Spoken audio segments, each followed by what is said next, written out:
So one of the first things we do before we start cutting wood of any kind is we see how deep this is. Now I have this unplugged, which you should always have everything unplugged. But the first thing I'm going to do in taking off this little piece of plywood is make sure that this is reset.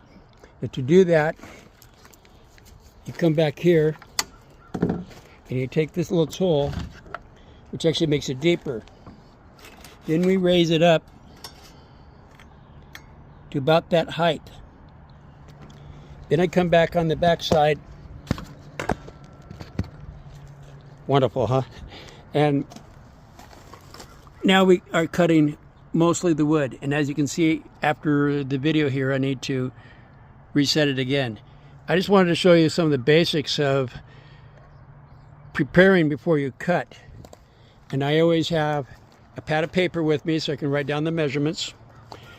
And I have this handy tool to make sure that the square, this is one of the terms for this, on when I'm doing my cutting of the 2x4s I'm going to put in here to help support the roof, need to be flat and square.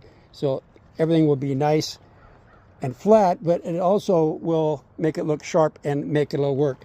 And then later we have to come back and put a 2x4 between this piece and down here to put some skirting on the side. And I'll probably do cedar skirting on the side.